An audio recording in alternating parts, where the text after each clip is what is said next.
Segundo Reis, capítulo 5, versículo 1.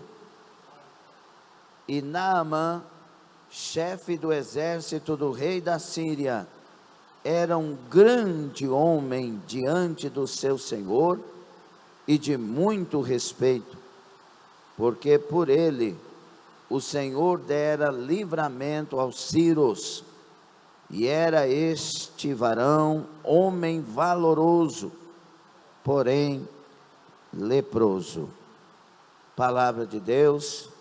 Que a misericórdia do Senhor, com sua bondade e poder, decida mais uma vez falar conosco as suas palavras. É o que queremos, é o que rogamos, é o que esperamos em nome de Jesus. Se é assim, você diga amém e tome assento, por favor.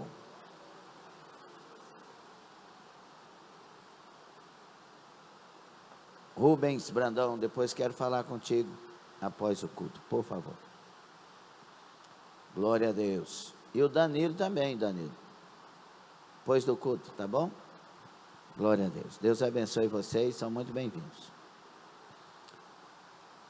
O texto que lemos: e Naamã, chefe do exército do rei da Síria, era um grande homem diante do seu senhor e de muito respeito, porque por ele o Senhor dera livramento aos sírios, e era este varão homem valoroso, porém leproso.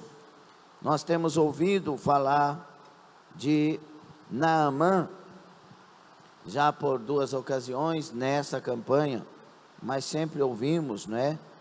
Quem é que não conhece sobre os 7 mergulhos, tantos hinos a respeito e etc. Mas esse homem era um homem valoroso, conhecido, famoso, porque ele era um canal de vitória para a sua nação. E as mulheres geralmente, né, se alegram, e o amor das mulheres por estes vencedores de batalhas é um amor peculiar, diferente, porque elas olham para os seus campeões com gratidão. Por causa desse guerreiro, meu esposo voltou para casa. Por causa desse guerreiro, a minha família está guardada, a minha esposa, os meus filhos, a mulher dizendo, eu, né, estou guardada com os meus filhos. Então, tinha uma fama especial. Por isso, quando a gente lê o texto, né, que Jonatas amou Davi mais que o amor das mulheres, tem muita gente interpretando errado, mas é porque é comparada a essas mulheres que tinham honra aos seus heróis que voltavam. Por isso as mulheres diziam, Davi venceu 10 milhares, né? Então elas se alegravam e pronto. Porém, esse homem, então ele era campeão das batalhas externas, ele era campeão nos campos das batalhas, mas no campo da sua alma, ele era derrotado. Muita gente assim, e por isso o tema desta noite será campeão nos campos de batalhas, mas derrotado no campo da alma. É interessante, porque isso fala muito com o nosso tempo hoje. Muita gente dentro de casa em depressão. Dentro de casa é o lugar da solidão, da angústia. Dentro de casa é o lugar de enfrentar a si mesmo. Mas lá fora, quando sai, é um bom gerente, é um bom vendedor, é um bom diretor, é um bom funcionário. No jogo de bola, é um bom amigo, é um bom colega. Lá na faculdade, é um bom parceiro de aula, é um piadista, é alguém que alegra a turma. E então muita gente nesse campo das batalhas externo se apresenta bem, se apresenta vencedor, se apresenta alegre, se apresenta como alguém que por muitos está sendo imitado, por muitos está sendo invejado até, mas quando chega dentro de casa, muitas vezes não está bem, porque dentro de casa ele vai enfrentar a si mesmo, ele vai olhar para dentro de si e tem alguma coisa que não está bem. Muitas pessoas famosas, muitos artistas, não é? Como nós ouvimos algumas falando, diante do show, milhares de pessoas querendo a posição que aquela cantora está, admirando o espetáculo, o show, mas estas pessoas quando chegam em casa, elas estão cheias de drogas, embriagadas, elas estão em solidão, pensamento de suicídio até, porque não é bem a realidade externa, muitas vezes não é bem o que está dentro do seu interior. No caso de Naamã, existia dentro dele um impedimento muito sério, que era o seu orgulho. A sua posição, fez ele adquirir um orgulho que não deveria estar lá. Tanto é que quando ele vai diante do rei de Israel, ele vai com carta, vai com pompa, vai com presentes, e acontece dele ser encaminhado para o profeta Eliseu, e quando ele espera Eliseu vir até ele, quem sabe impor as mãos, quem sabe saudá-lo pela postura, pela posição, pelo general de guerra da Síria que ele era, mas Eliseu não recebe. Eliseu manda um recado para ele: vai se lavar 7 vezes no Jordão e você recebe o seu milagre. Ele fica indignado com aquilo. Por que ele não veio me receber? Que negócio é esse de mergulhar no Jordão? Não tem lá os rios Farpar, e Abana lá na minha terra, que são com águas mais puras, mais limpas? Como assim? As águas barrentas do Jordão. Havia um orgulho dentro dele. Muitas vezes, irmãos, o orgulho é a derrota da nossa alma. Muitas coisas que estão dentro de nós, de ruim, é por causa do orgulho. O orgulho atrai coisas que não prestam, coisas que não ajudam. O orgulho nos tira da direção de Deus. O orgulho nos impede de ouvir conselhos maravilhosos até, mas o orgulho não quer ouvir.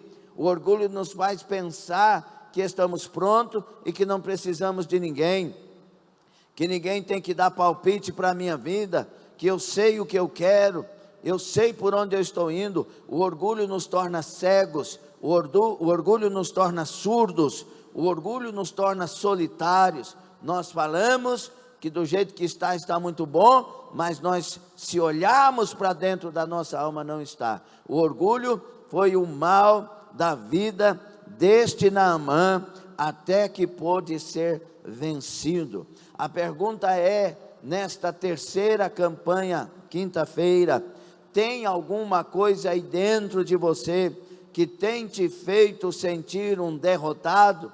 Tem alguma coisa dentro de você que tem feito você se sentir uma derrotada?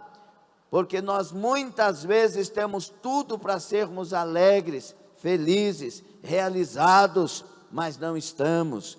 Meu querido, minha querida irmã, preste atenção, acorda e desperta para essa verdade. Quem tem Jesus tem tudo. Quem tem Jesus tem tudo. Quem tem Jesus tem tudo. Eu não estou falando que tem uma Ferrari, que tem um triplex, não estou falando que tem uma mansão, eu estou falando um tem tudo, aleluia, tudo que precisamos, tudo que necessitamos, tudo que nos completa, tudo que supre. Jesus tem esse poder, arabácia, aleluia. Será que Jesus está tendo o lugar que Ele merece dentro de nós, ou tem alguma coisa no lugar dele? Porque ter Jesus não é dizer eu tenho. Ter Jesus é dar a Ele o lugar que de direito é dele dentro de nós. O lugar de Jesus dentro do ser humano, independente da religião, se é que tem muita gente que briga por causa disso e fala tanta besteira, mas a religião verdadeira é tornar a ser ligado em Deus. Agostinho deixa isso claro, né? O termo religare é alguém que tornou a ser ligado a Deus. Essa é a verdadeira religião, alguém que voltou a ser ligado em Deus. Mas, irmãos, o importante na vida do ser humano é Jesus no lugar dele dentro de nós. O lugar dele é o centro da nossa alma. O lugar dele é o lugar onde a gente toma decisão, e ele ocupa esse lugar e passa a tomar decisões por nós. O lugar dele, quando colocado no devido lugar, nossos passos, nossas direções são diferentes, nossas realizações são diferentes. Nós nos realizamos no amado Salvador e Senhor Jesus Cristo. Quem tem Jesus de verdade já se realizou. Quem tem Jesus de verdade já achou o que precisava achar. Quem tem Jesus de verdade tem paz, tem alegria, tem bondade, tem longanimidade, benignidade, fidelidade, domínio próprio, mansidão. Quem tem Jesus tem vida, e vida com abundância. Quem tem Jesus tem verdadeiro amor no coração. Se não tem, Jesus não está no lugar dele. Porque é por isso que chama, quem está em Cristo nova criatura é. Então, eu estar nele revela ele estando em mim. Como assim, pastor? Estar em Cristo é entrar nele e ir onde ele vai, pensar o que ele pensa, sentir o que ele sente, amar o que ele ama, detestar o que ele detesta. Então, quando eu estou em Cristo, ele está em mim. Se as minhas palavras estiverem em vós, e vós estiverdes em mim, pedireis o que quiserdes. Quando esse encontro com Jesus acontece, nossas petições mudam. Por isso que o nosso irmão João 15,7 diz essas coisas. Pode pedir o que quiser e vai ser feito. Como assim? O que eu quiser é, se você estiver nele, a palavra em você, você vai só pedir o que convém. Você só vai pedir aquilo que de fato um homem de Deus, uma mulher de Deus pede. A derrota da igreja no tempo de hoje, eu digo igreja de uma forma generalizada, a derrota da igreja de hoje está no seu interior. Eu lembro na biografia de Mahatma Gandhi, nas suas peregrinações, ele decidiu entrar numa igreja cristã, e quando lá entra, ele vê o povo alegre, pulando, cantando, fazendo um culto todo festivo, e depois ele quer ser atendido pelo pastor, não vai ser atendido, por causa do estado que ele está e etc, e ele descobre algo na sua alma, e infelizmente é porque ele não conheceu a verdadeira fé, mas ele descobre algo, o povo pula, fala de alegria, mas não é aquilo que eles demonstram ser. Então ele está certo em muitas coisas, mas escute, quem teve um encontro com Jesus não tem hipocrisia, não tem falsidade, não tem orgulho e não tem vaidade excessiva. Damassai, ele estava no lugar certo, vendo as pessoas erradas. Ele estava no lugar certo, mas não tinha discernimento para entender o que estava acontecendo. Aleluia! Deixa eu te falar uma coisa, a igreja de hoje está ensimesmada, cheia de orgulho, jactanciada. É hora de nós sairmos dos nossos pedestais, é hora de nós nos humilharmos na presença de Deus. Sabe por que os cultos de oração são vazios? Sabe por que os cultos de estudo bíblico em muitos lugares são vazios? Porque nós estamos orgulhosamente grandes, abaixo, daia, aleluia. Se nós somos dependentes de Deus com humildade, vontade, nós estaremos nas vigílias de oração, nós estaremos na oração, nós estaremos nos cultos para aprender a palavra de Deus e praticar conforme a vontade de Deus. Só vai amar culto bíblico, oração, vigília, jejum, santificação, quem na verdade for humilde para entender o quanto precisa de Deus.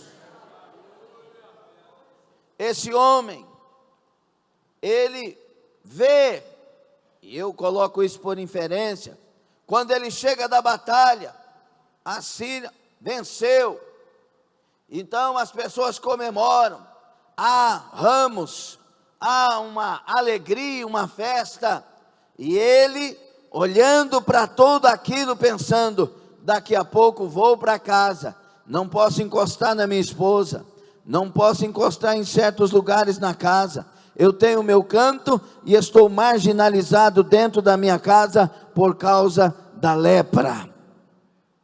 Ele era leproso. Além disso, queridos, orgulhoso. Tem muita gente, preste atenção, e eu te digo, e estou falando, já tem 2 quinta-feiras, que essa campanha está falando primeiro é comigo, para que ninguém pense que eu estou aqui orgulhosamente pregando, viu? E eu estou falando verdade. Se for mentira, que Deus me mande para o inferno agora. Eu preciso vencer o orgulho. Esse homem, irmãos, o que está acontecendo com ele com relação à lepra, e eu quero chamar aqui essa lepra de um certo tipo de orgulho, o orgulho, por exemplo, você chega numa casa, ali parece que você tem que ser o herói da cocada preta e ser bem tratado, porque tem que respeitar, porque você é o fulano de tal, você é a ciclana de tal, tem que ser conforme a sua palavra, porque senão... E aí Deus permite certas lepras, para a gente não ter certos privilégios, por exigência. Diminui a bolinha. Diminui a bolinha em nome de Jesus. Entra com humildade lá na sua casa. Respeita seu marido. Fecha essa matraca. Para de falar asneira. Você precisa. Se Deus te colocar um câncer, não estou jogando praga e pastor não faz isso.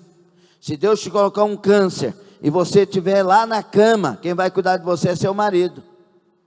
Não é aquelas pessoas que ficaram te elogiando. Está entendendo ou não?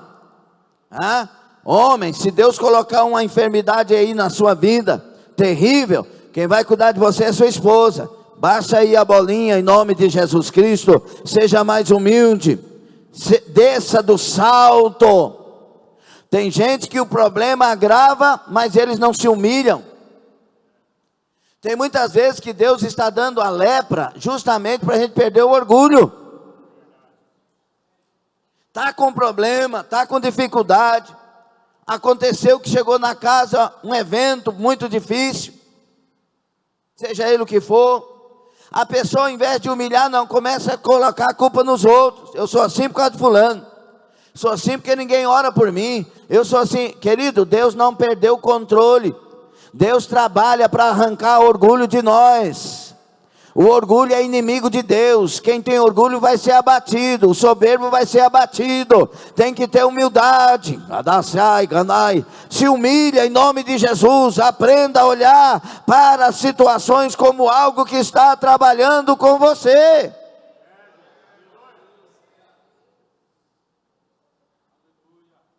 Qual que é o antídoto do orgulho?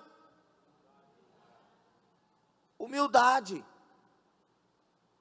E ser humilde não é fazer carinha de tadinho do gatinho do Shurek, não. Já viu o gatinho do Shurek? Põe um bracinho assim. Não, isso não é ser humilde, não. Eu lembro quando Deus estava tratando comigo a respeito, que eu não conseguia ficar sem dinheiro, que eu ficava bravo, nervoso, que eu trabalhei desde os 7 anos de idade, que hoje parece um absurdo uma criança de 7 anos trabalhar, mas na minha época eu trabalhava. E aí, Deus tirou o dinheiro e eu ficava nervoso. Aí eu fiz carinha de gatinho de Shurek para Deus. Ele falou, não, enquanto você não ficar manso, eu não ponho dinheiro no seu bolso. Aí eu comecei a cantar, Deus falou, não, não é assim não, você vai ter que provar. Não é disfarce, com Deus é um trabalhar intenso, verdadeiro. Só que aí, aperta a coisa, a gente muda de igreja. Aperta a coisa, a gente muda de marido. Aperta a coisa, muda de esposa. Aperta a coisa, briga com a pessoa que mais ama, que mais está perto. Está gostando da palavra? Está ficando nervoso? Não? Pode continuar? Porque teve um povo que fechou a cara, eu fiquei com medo. Tem gente que é tão orgulhoso, se você pregar isso aqui, sai da igreja, vai embora.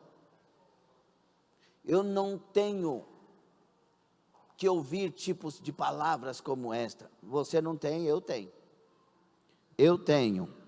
E Deus está trabalhando comigo. Vai mudar mais um pouquinho em nome de Jesus Cristo. E vai mudar.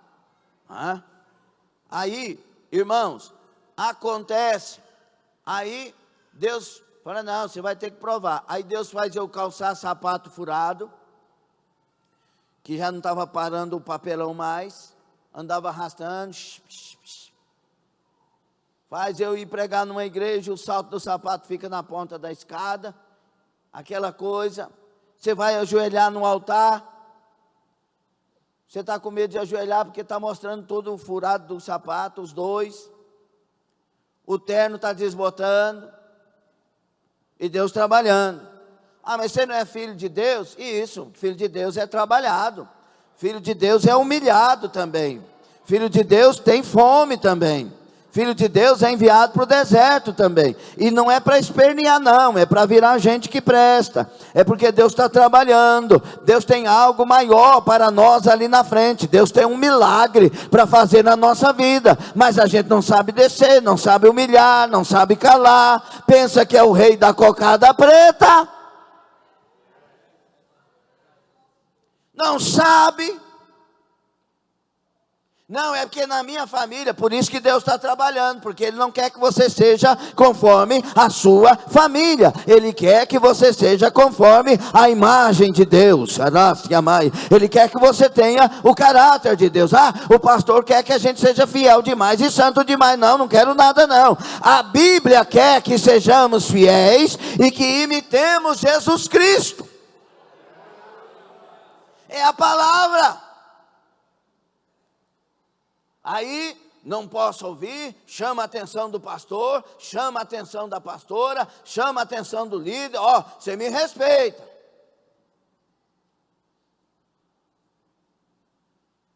É uma pessoa que tem chamado, é uma pessoa que sabe vencer, é uma pessoa que tem até fama lá fora.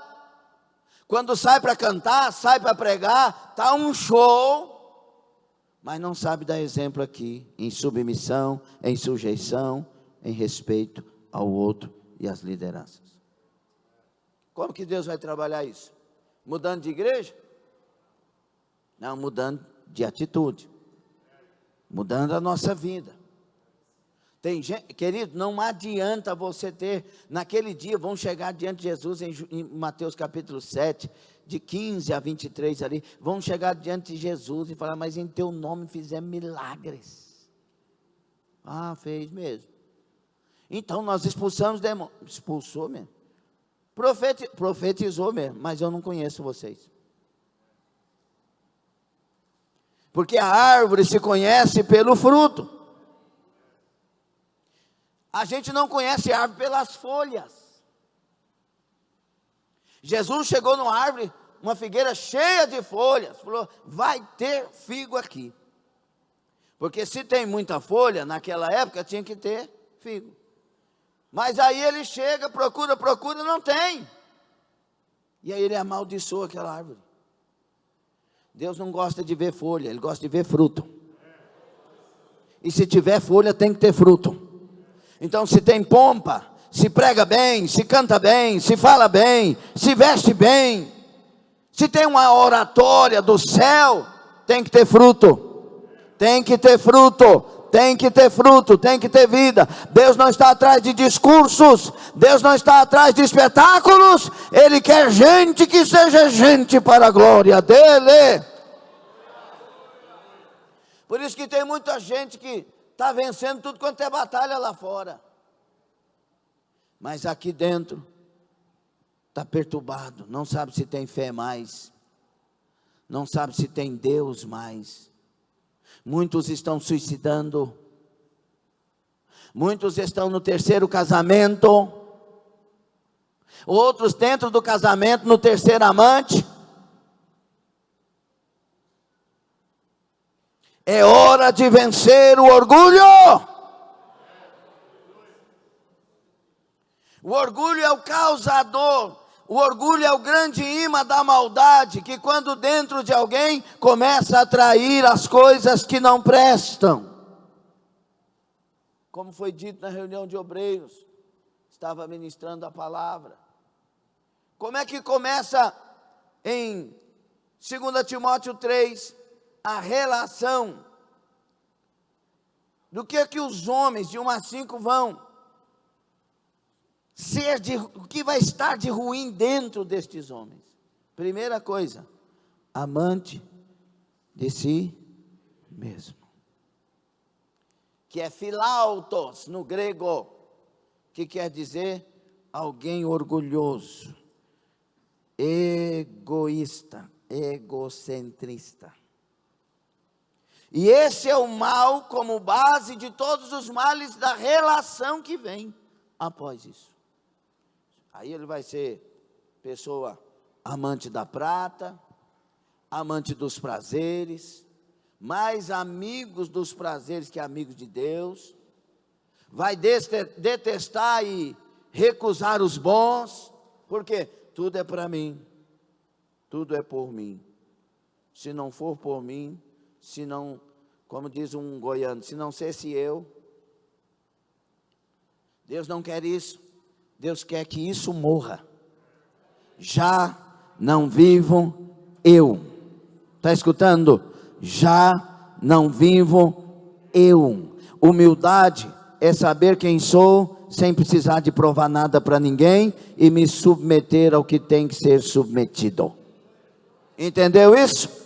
Entendeu ou não? Aí fica brigando, fica arrumando saídas, fica arrumando algum jeito de resolver o problema.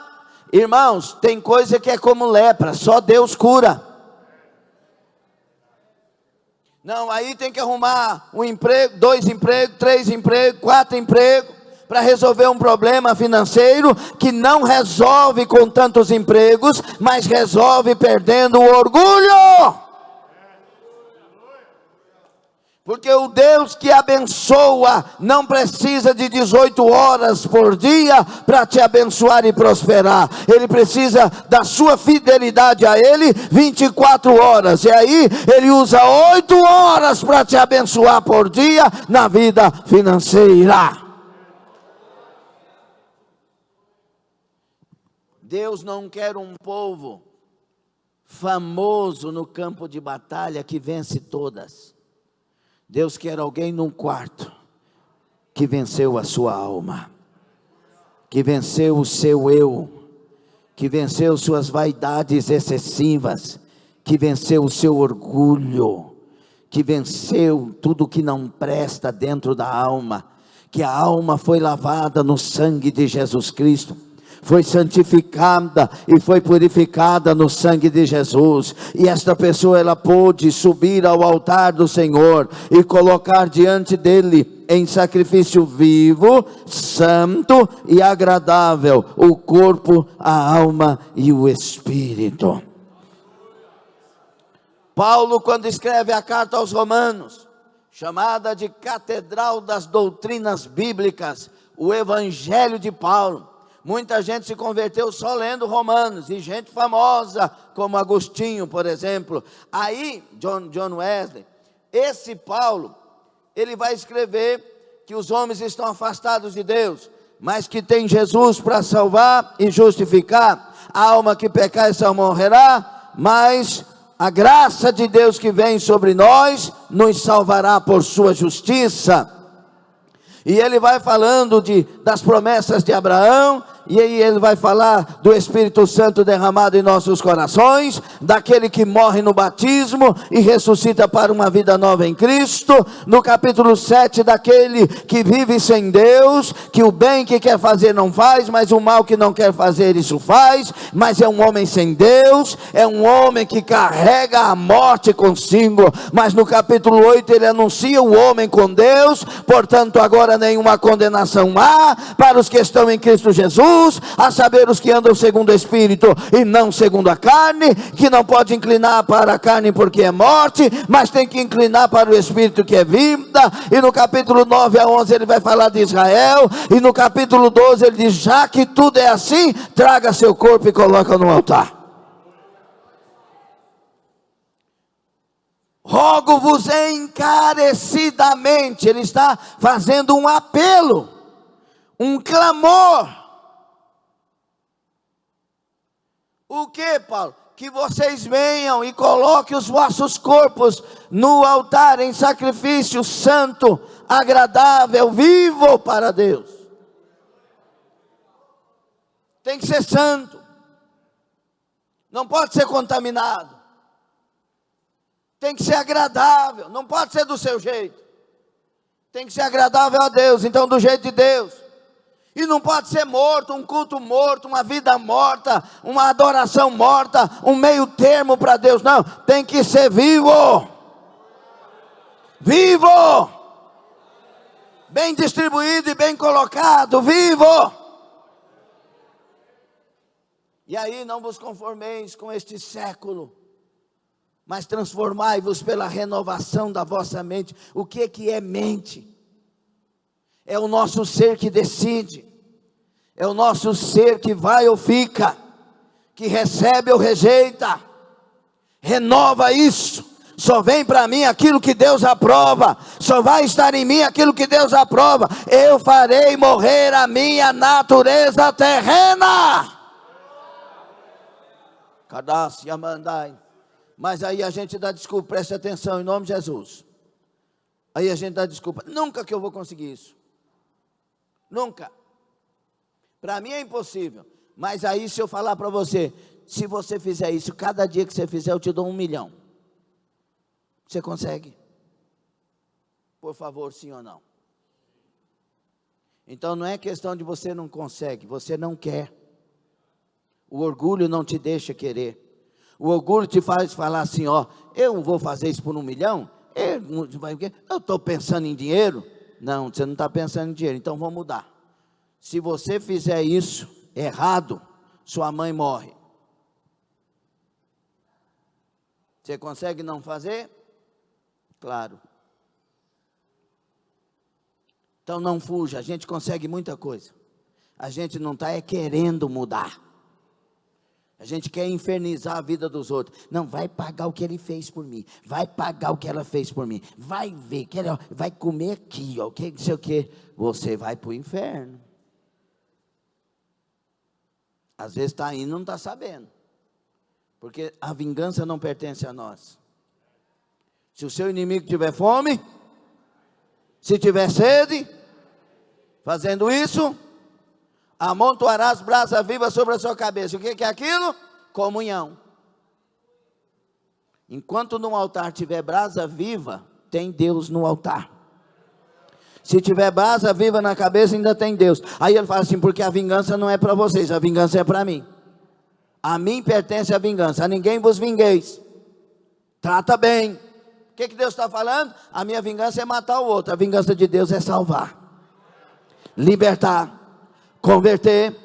Deus não levantou uma igreja para ficar pisando bravo e falando que vai ter que pagar o que fez contra nós. Ele levantou uma igreja para pagar o preço da salvação dos outros. Uma igreja humilde, uma igreja que sabe calar, uma igreja que sabe ouvir, uma igreja que sabe honrar, uma igreja que sabe respeitar, uma igreja que sabe se unir para fazer a obra. Por isso, nessa campanha, Deus quer lavar o nosso interior.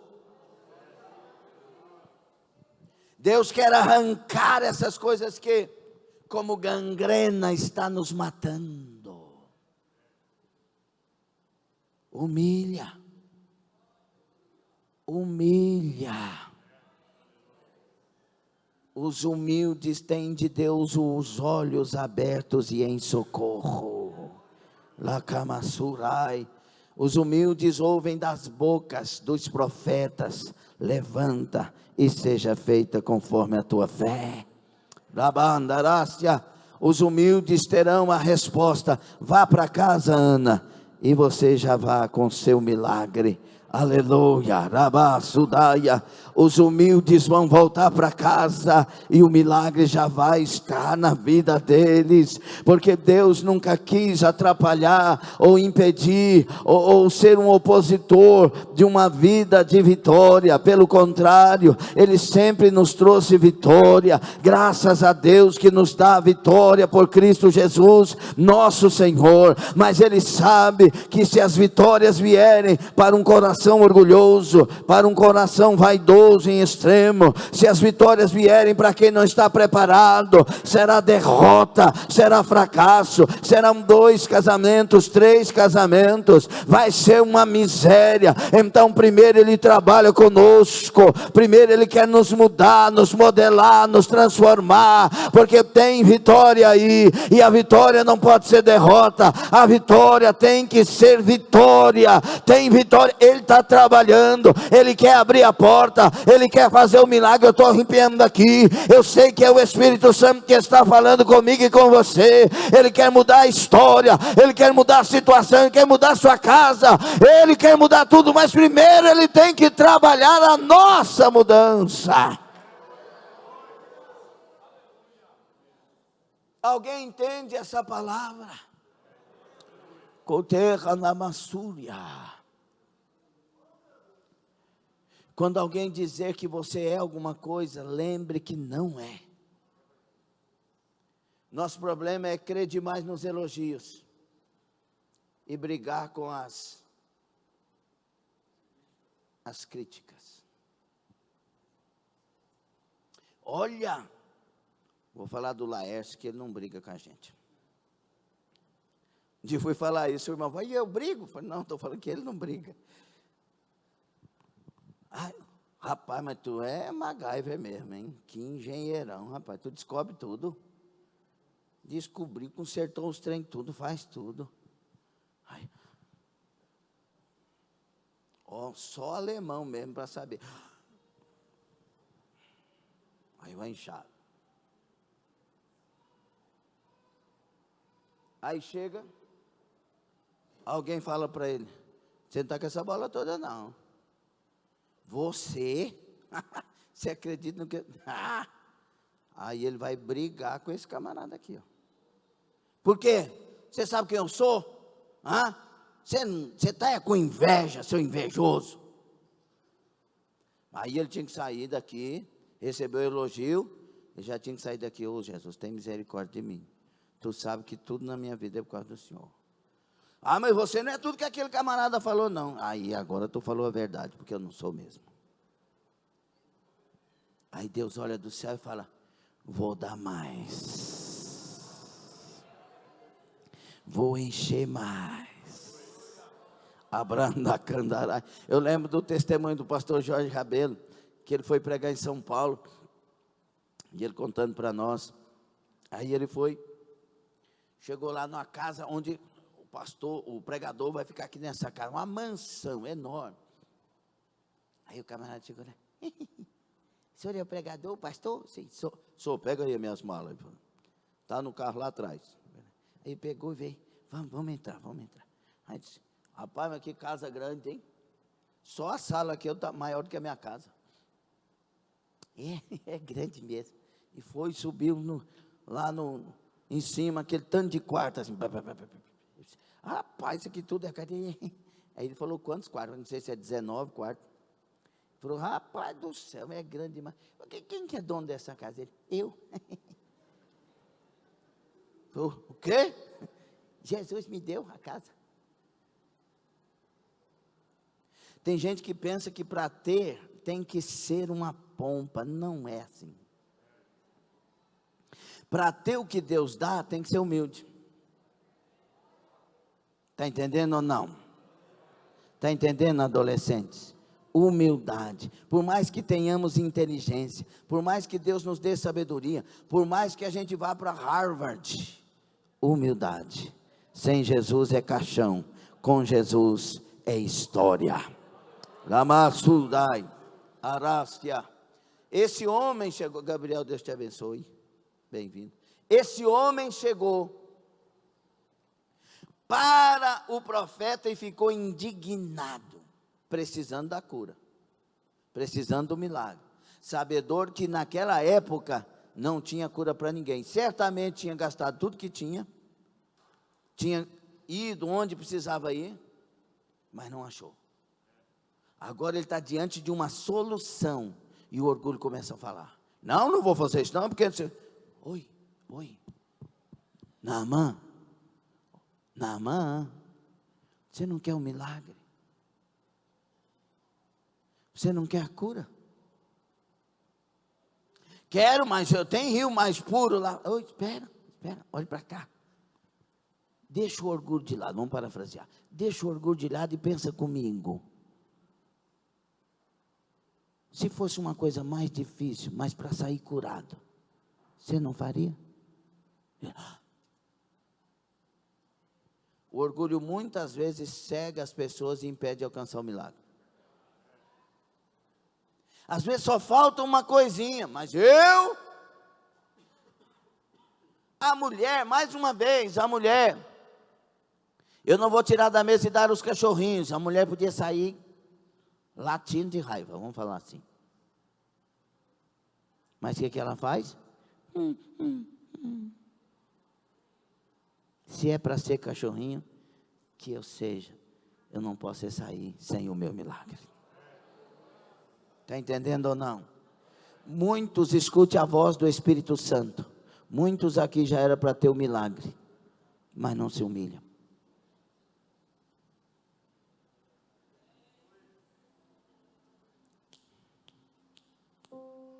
Mas não se humilham. Essa miséria vai te levar para o inferno. Senhor, os cachorrinhos também comem das migalhas que saem, que caem das mesas dos seus senhores. O Senhor tem uma migalha para mim? Eu preciso.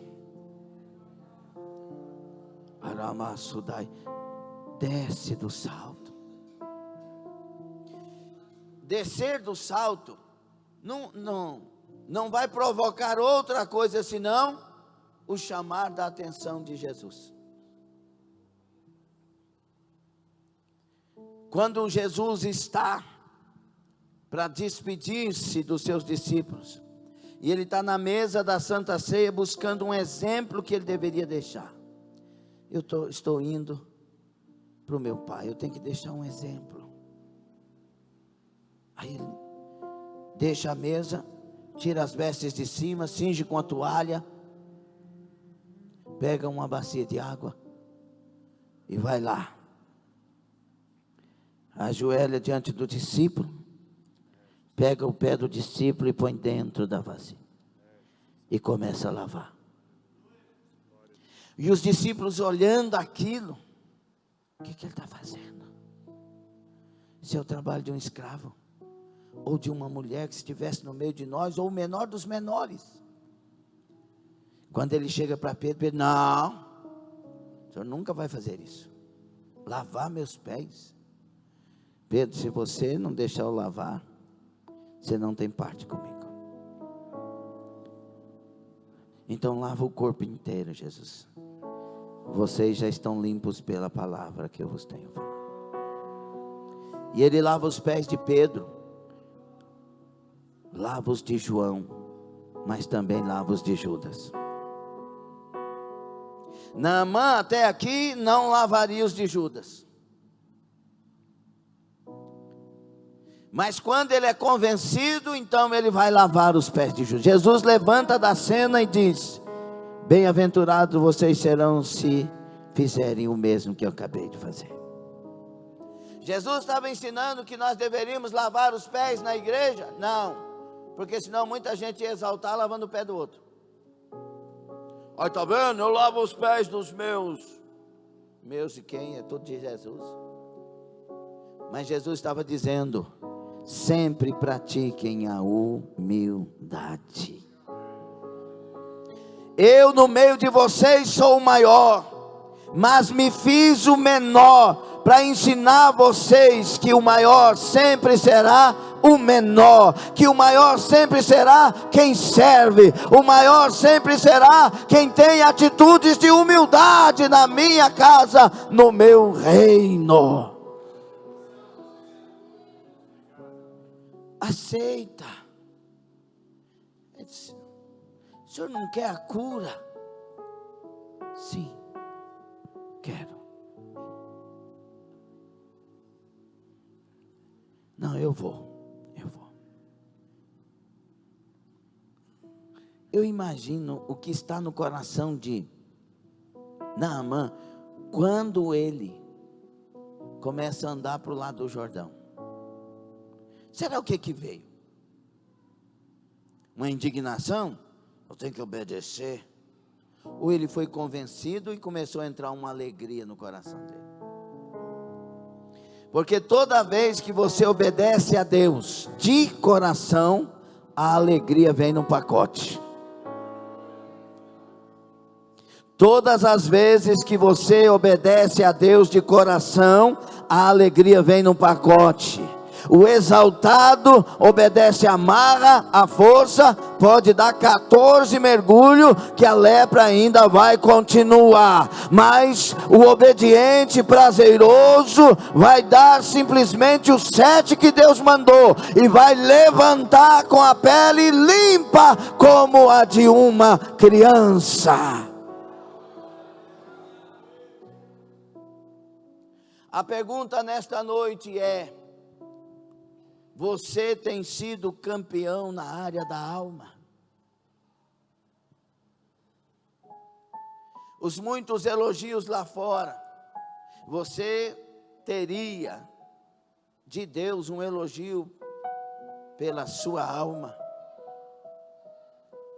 Você costuma vir à igreja e só adorar a Deus se estiver bem? Lembra quando você era novo convertido, que vinha cheio de problema, mas mesmo assim adorava? E por que hoje não? Chorava, e era mais motivo ainda para chorar, porque tinha problema lá fora, mas tinha Deus aqui dentro. Tinha dificuldade lá fora, mas tinha solução aqui dentro. Então você entrava cheio de problema, mas falando com Deus, adorando a Deus. Mas o orgulho entra e não dá mais para adorar como adorava. Os problemas hoje até são menores, mas o orgulho é maior.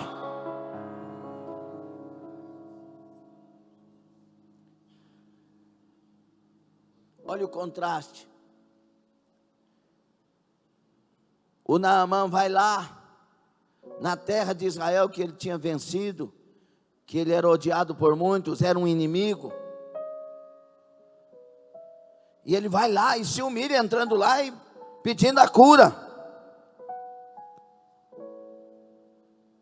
O Eliseu apronta o modo, quer dar uma lição nele. Mas tem uma mocinha dentro da casa de Naamã, que foi levada por causa da guerra como escrava para dentro da casa, para servir a esposa de Naamã. Só que ela tem humildade.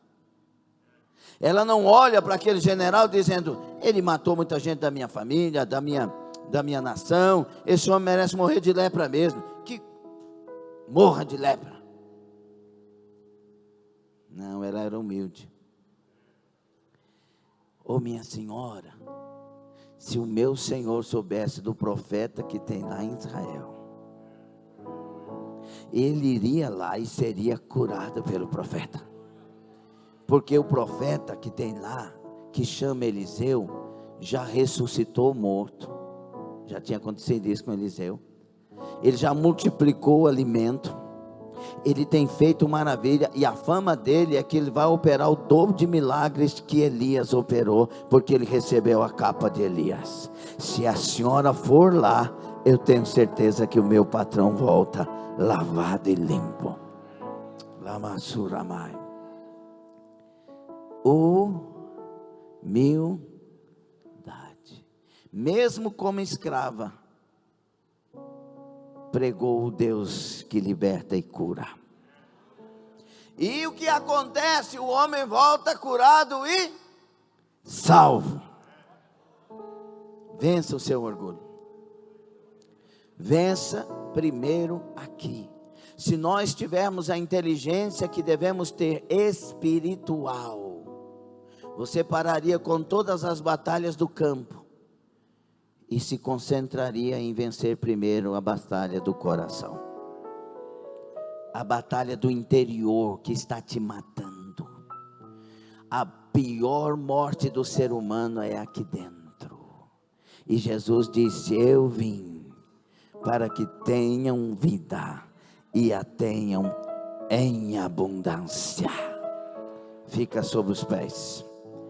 Vamos vencer a batalha de dentro.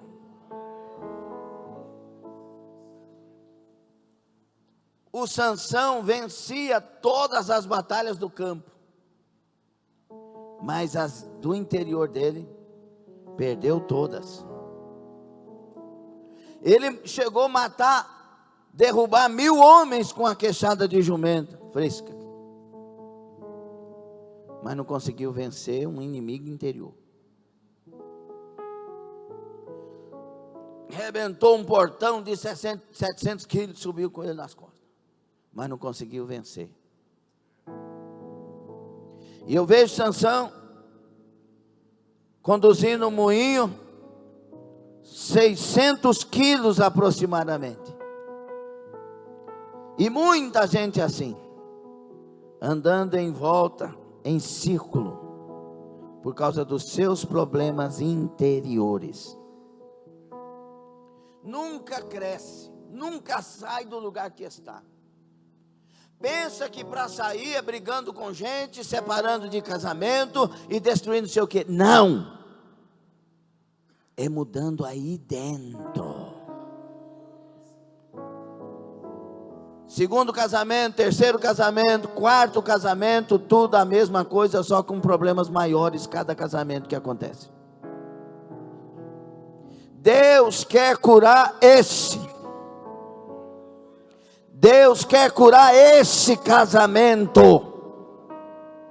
É aí que Deus quer, mas só vai acontecer se você deixar Ele matar esse orgulho que está aí dentro. A sua vitória está em vencer no campo do coração, no campo dos sentimentos. Pastor, me dá uma dica assim, daquela bem simplesinha, para eu não ter dúvida nenhuma de como vencer então essa batalha interior. Obedeça a palavra de Deus. Você não entendeu, não? Obedeça a palavra de Deus. Está acordado ou está dormindo? Obedeça a palavra de Deus. Como assim, pastor? Perdoa quem te ofendeu.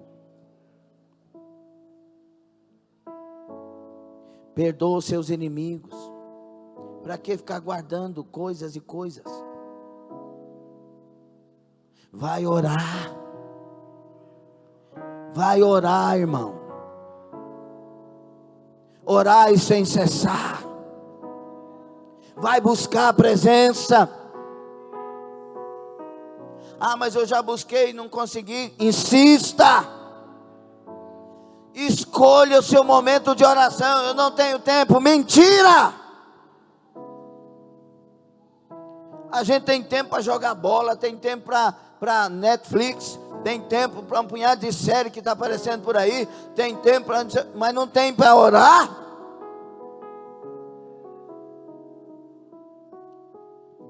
Obedeça a palavra, vai orar, vai jejuar.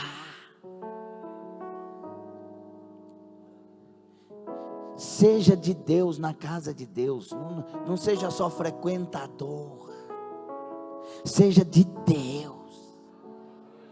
Entra aqui como filho, como filha. Entra aqui sabendo que tem um pai que nos ama. Preocupa mais com a sua alma do que com seu cabelo. Preocupa mais com a sua alma do que com as suas unhas. Preocupa mais com a sua alma do que com as suas vestes. Preocupa mais com a sua alma do que com seus amores. Preocupa mais com a sua alma. A cura tem que estar na alma. O senhor é doido, pastor? Não, eu estou te dando um conselho pelo Espírito Santo. Se a sua alma se curar, está tudo bem.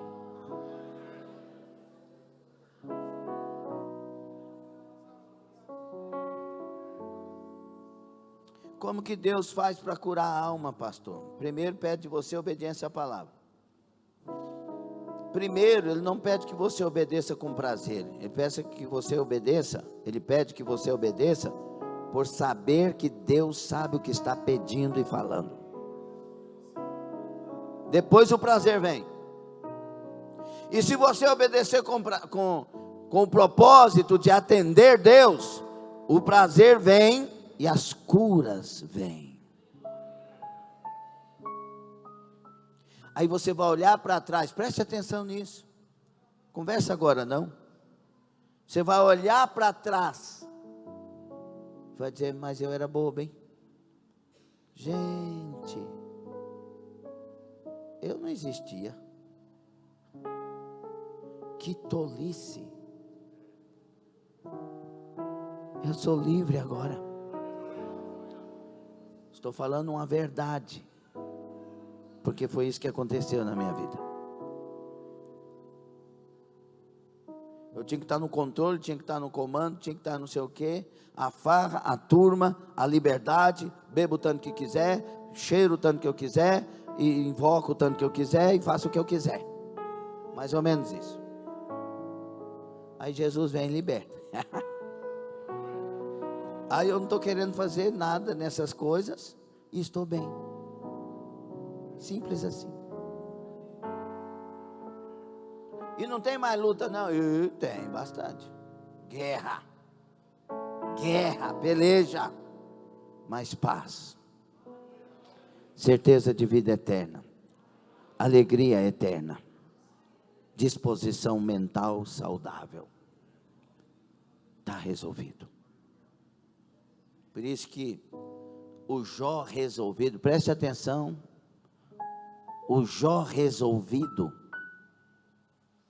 ele diz, ainda que ele me mate, nele esperarei. Olha o Jó resolvido. A pessoa que não é resolvida ia brigar. Senhor, o senhor esqueceu de mim. Olha o que o senhor está fazendo. Jó falou, o senhor pode me matar, mas eu vou esperar no Senhor. Porque há esperança para a árvore ainda que cortada. Por isso que Paulo resolvido, ele vai dizer, eu sei em quem tenho crido. As aflições do agora não são para comparar naquilo que está reservado na glória que há de vir. Deus oferece um encontro. Deus oferece um encontro com Ele. Ele oferece uma cura da alma, uma libertação da alma. Ele veio para despedaçar todo orgulho, toda vaidade excessiva, toda altivez. Ele veio para despedaçar tudo que não presta dentro de nós. Ele veio nos lavar no sangue de Jesus. Ele veio nos purificar de todo pecado. Ele veio e oferta para nós o nascer de novo.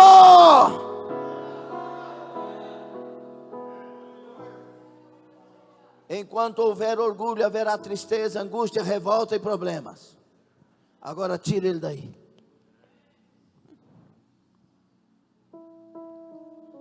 Você é o dono de Anápolis? Não, sou filho do dono, mas ele não me dá muita coisa não. Mas ele me deu o que eu precisava: salvação e paz. Salvação e paz. Entendeu ou não? Então, como que eu venço o orgulho? Obedecendo a palavra. Começa mais na força, depois vem o prazer e vem as curas, na obediência. Aí Deus manda eu perdoar o Daniel Sintra. Não, pedir perdão para o Daniel. Perdoar, às vezes para os orgulhosos é bom. Eu te perdoo. Eu te perdoo, mas ajoelha aqui, aos orgulhosos. Pedir perdão. Aí tem gente que é exaltado demais, orgulhoso, vai pedir perdão, fala assim: ó, estou pedindo perdão porque Deus mandou, mas você não merece não. Perdeu, não adiantou nada. Vai pedir perdão, vai com palavras de alguém que é humilde. Eu errei com você, eu preciso do seu perdão. Me perdoa. Só se você ajoelhar.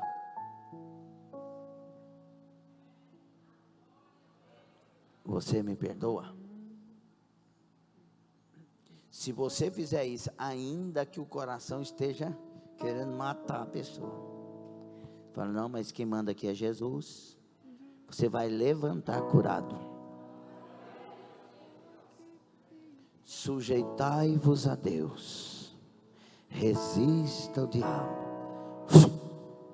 ele vai fugir de vós. Sujeita ao que Deus fala. Sujeita ao que Deus fala. Pague o preço de se sujeitar. Deus vai curar. Alguém entendeu?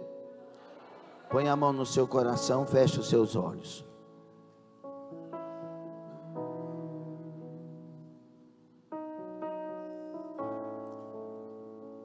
Muitas vezes Deus está querendo.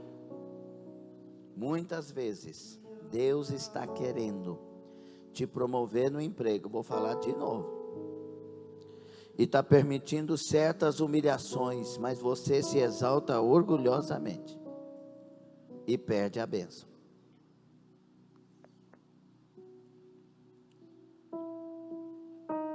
Quando a provação chega, é hora de você se revelar. Provei-te no deserto, deixei ter fome, te humilhei para saber o que estava no teu coração. Se obedecerias ou não, guardarias ou não os meus mandamentos. Tudo isso que acontece, Deus querendo achar em nós obediência à palavra. E para nos ensinar que não é só de pão que vive o homem, mas de toda palavra que sai da boca de Deus. As promessas vão se cumprir. Ana,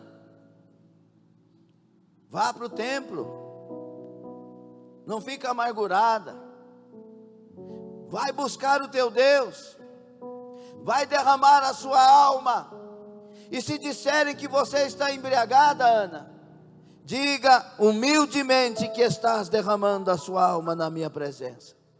Eu vou te dar Samuel. Anamassai. Mulher Cirofenícia, vá até Jesus, ele vai te atender. Vá lá, e se ele falar que não vai tirar da mesa para dar os cachorrinhos, te humilha como se fosse um. Ele vai te dar seu milagre. Vença o teu orgulho e você terá o seu milagre. Ramassai. Maria, não adianta orgulhosamente dizer que conhece a palavra, como Marta. Ela vai perder o milagre.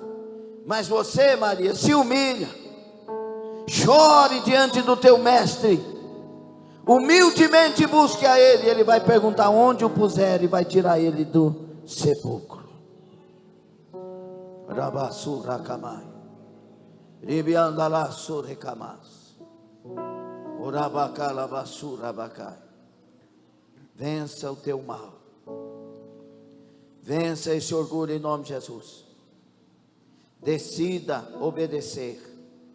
Decida se humilhar. Decida pedir perdão. Decida confessar e abandonar. Decida ser inteiramente de Deus, ocupado com Deus. Filha de Deus, filho de Deus. Senhor, eu preguei a tua palavra. Anunciei a palavra. para mim e para os meus irmãos.